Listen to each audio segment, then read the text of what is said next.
জগদীশমুখী ডাঙৰীয়াক মই ধন্যবাদ জনাইছোঁ।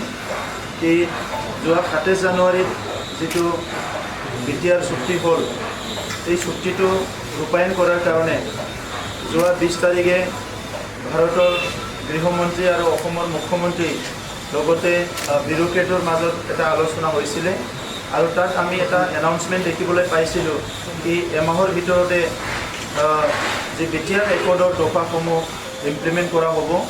আৰু আজি আমি প্ৰথম যিটো দেখিবলৈ পালোঁ কি নমেনক্লেচাৰ যিটো আছে বিটিএডি, এইটো এটা গভৰ্ণৰ নটিফিকেশ্যনেদি বিটিআৰ কৰাৰ কাৰণে এনাউন্সমেণ্ট কৰিছে। আৰু ইয়াৰ এটা মেজৰ ক্লজ যিটো নেকি গাঁও অন্তৰ্ভুক্ত কৰা আৰু গাঁও কৰ্তন কৰা, এই ক্লজটো ইমপ্লিমেণ্ট কৰাৰ কাৰণে ইতিমধ্যে এখন কমিটি এনাউন্সমেণ্ট কৰিলে, এখন কমিশ্যন এনাউন্সমেণ্ট কৰিলে। আৰু সেই কমিশ্যনত মূল দায়িত্ব দিছে PP বাৰ্মা ডাঙৰীয়া। মই তেখেতক কংগ্ৰেচুলেশ্যন দিছোঁ। আৰু ইয়াৰ লগতে ইয়াৰ মেম্বাৰ হিচাপে ৰাজেশ প্ৰসাদ ডাঙৰীয়া, BTCৰ বৰ্তমানৰ এডমিনিষ্ট্ৰেটৰ, আৰু ইয়াৰ লগতে জয়ন্ত বসুমতাৰী ডাঙৰীয়া, এপছুৰ উপসভাপতি, আৰু ডালিম বায়ন ডাঙৰীয়া এজন সমাজসেৱক, এইকেইজনক লৈ যিটো কমিটি গঠন কৰিছোঁ, প্ৰত্যেকজন মেম্বাৰলৈ মই কংগ্ৰেচুলেশ্যন দিছোঁ। আৰু আজিৰ এই শুভ দিনত মই NDPৰ 4টা গোট, নিখিল বড়ো ছাত্ৰ সন্থাৰ নেতৃবৃন্দ, UBPৰ নেতৃবৃন্দক কংগ্ৰেচুলেশ্যন দিছোঁ যে তেখেতসকলৰ চুক্তি আজি ৰূপায়ণ হ'বলৈ গৈ আছে। আৰু এই সময়ত মই শ্বহীদসকলক এই সময়ত ধন্যবাদ জনাইছোঁ, নমস্কাৰ জনাইছোঁ, শ্বহীদ পৰিয়াললৈ নমস্কাৰ জনাইছোঁ। আৰু যোৱা সময়ত সংগ্ৰামত হাজাৰ হাজাৰ যিসকল লোক অংশগ্ৰহণ কৰিছিলে, যিসকলে অশেষ কষ্ট কৰিছিলে, যিসকলে নিজৰ পকেটৰ ধন খৰচ কৰিছিলে, এই সকলো ৰাইজক এই সময়ত ধন্যবাদ জনাইছোঁ, কংগ্ৰেচুলেশ্যন দিছোঁ আৰু নমস্কাৰ জনাইছোঁ।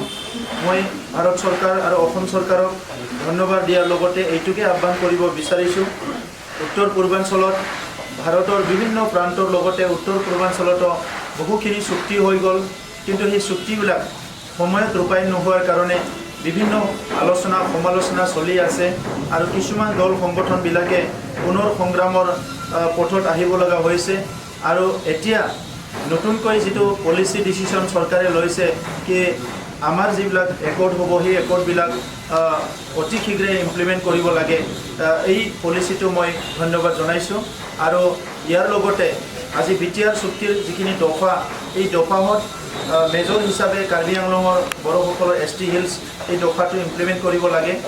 বড়ো কছাৰী কাউন্সিল গঠন কৰাৰ কথা এনাউন্স কৰিছে। যোৱা এছেম্বলিত এইটো মানে BPFৰ বাধাৰ কাৰণে এইটো ৰূপায়ণ হোৱা নাছিলে। চন্দন ব্ৰহ্ম ডাঙৰীয়াৰ এটা নেতিবাচক এটা যিটো ইনিচিয়েটিভ তেখেতৰ, ইয়াৰ কাৰণে এইটো ইমপ্লিমেণ্ট হোৱা নাছিলে। আৰু আজি সেইটো অতি শীঘ্ৰে ইমপ্লিমেণ্ট কৰিব লাগে, গঠন কৰিব লাগে, মই চৰকাৰক আহ্বান কৰিছোঁ। বাকী ৰিমেইনিং যিখিনি ক্লজ আছে, এই ক্লজখিনি অতি শীঘ্ৰে যাতে ইমপ্লিমেণ্ট কৰে, মই সেইটো আহ্বান কৰিছোঁ।